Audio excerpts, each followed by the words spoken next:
ધોરણ 10 બોર્ડ માટેનો એક અગત્યનો દાખલો. કોઈ સમાંતર શ્રેણીમાં 17મું પદ 10મા પદ કરતાં 7 વધુ છે તો તેનો સામાન્ય તફાવત ડી શોધવાનું છે. અહીંયા બરાબર, સામાન્ય તફાવત ડી શોધો. સૌથી પહેલાં આપણી પાસે સૂત્ર છે એનમાં પદનું. જો એનમું પદ an બરાબર a વત્તા n-1 ઇન્ટુ ડી. બરાબર, અહીંયા an એનમું પદ, એ છે આપણું પ્રથમ પદ, ડી જે છે એ આપણો સામાન્ય તફાવત. આ જ આપણને શોધવાનું છે, સામાન્ય તફાવત. ઠીક, હવે જો આ જ સૂત્રમાં આપણને કઈ બે કિંમતની જરૂર છે? 17મું પદ અને 10મું પદ. 17મું પદ એટલે જો n બરાબર 17 મૂકવામાં આવે તો એ 17 બરાબર a વત્તા nની જગ્યાએ 17 મૂકીએ તો 17 ઓછા 1 ઇન્ટુ ડી. આ થશે 17મું પદ. એટલે કે એ 17 બરાબર શું લખાશે? a વત્તા 17માંથી 1 જશે તો 16d. એ જ રીતે 10મું પદની પણ જરૂર પડશે. તો એ 10 બરાબર અહીંયા એ એનની જગ્યાએ 10 મૂકીએ તો 10 ઓછા 1 ઇન્ટુ ડી.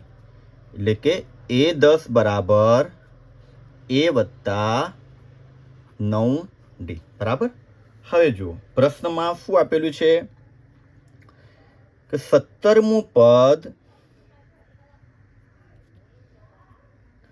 10મા પદ કરતા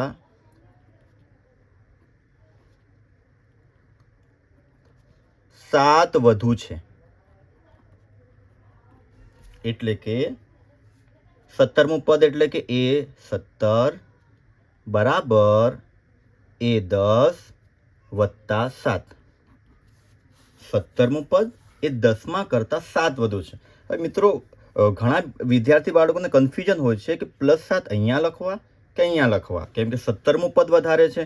તો એ લોકો એક્ઝામમાં મિસ્ટેક એ કરતા હોય છે કે 17મા પદમાં +7 કરે છે અને દાખલો ખોટો પડે છે. તો એ આપણે વિસ્તારપૂર્વક સમજી લઈએ. જો ધારો કે એ પાસે 17 રૂપિયા છે. કેટલા રૂપિયા છે? 17 રૂપિયા છે. અને બી પાસે છે 10 રૂપિયા. આ પ્રશ્ન મુજબ સમજીએ તો સરળતા રહે. હવે જો એ બરાબર બી લખાય કે ન લખાય? તો ન લખાય. કેમ ન લખાય? એ બરાબર 17 છે અને બી પાસે 10 રૂપિયા છે. તો 17 અને 10 બંને બરાબર નથી. પણ જો લખવું હોય તો આ રીતે લખી શકાય કે એ બરાબર બી. હવે જો એ પાસે કેટલા રૂપિયા છે? 17. બી પાસે કેટલા છે? 10. તો જો બરાબર લખવું હોય તો અહીંયા બરાબર કરવા માટે આને હજી 7 રૂપિયા આપવા પડે. તો 17 આ બાજુ થઈ ગયા, આ બાજુ તો છે જ 17, અને અહીંયા 10 અને 7 આ બાજુ પણ 17 થઈ ગયા. તો હવે આ બરાબર લખી શકાય કે આ બંને બરાબર થઈ ગયા. 7 મૂકવાથી બરાબર થઈ ગયા. તો સમજણ પડી કે જે જગ્યાએ ઓછા હશે ત્યાં આપણે 7 આપીશું. અહીંયા શું લખ્યું છે કે 17મું પદ 10મા પદ કરતાં 7 વધુ છે. તો આની પાસે તો 7 રૂપિયા પહેલાંથી વધારે છે જ. જો બરાબરની નિશાની મૂકવી હોય તો પહેલી સાઈડ 7 રૂપિયા આપવા પડે, જેથી કરીને બંને પદ બરાબર થાય. સમજણ પડી? હવે જો હવે આગળ આપણે એ 17 બરાબર શું મૂકવાનું છે? આ કિંમત એ 17ની જગ્યાએ લખો એ વત્તા અહીંયા શું આપ્યું છે? 16 ઇન્ટુ ડી. એ જ રીતે એ 10 બરાબર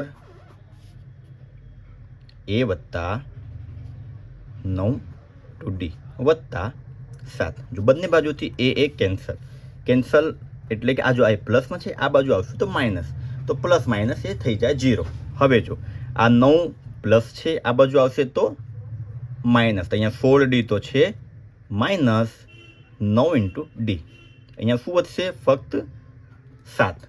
હવે જુઓ 16માંથી 9 જશે તો માઇનસ કરો તો 16 માઇનસ 9 કરીએ તો 7 વધે. 7 ઇન્ટુ ડી બરાબર 7. આ 7 ગુણાકારમાં છે, પહેલી સાઈડ જશે તો ભાગાકારમાં. તો 7 ભાગ્યા 7, 7 એકુ 7. માટે ડી બરાબર શું મળશે આપણને? 1. સામાન્ય તફાવત બરાબર 1. મિત્રો, જો દાખલો સમજણ પડી હોય પૂરેપૂર તો લાઈક કરજો, શેર કરજો અને તમારા બીજા વિદ્યાર્થી મિત્રોને પણ શેર કરજો. હવે જો આપણે આગળના વિડીયોમાં આ દાખલાની ચર્ચા કરીશું. સમાંતર શ્રેણીના પ્રથમ 14 પદોનો સરવાળો 1050 હોય અને તેનું પ્રથમ પદ 10 હોય તો તે શ્રેણીનું 20મું પદ શોધો.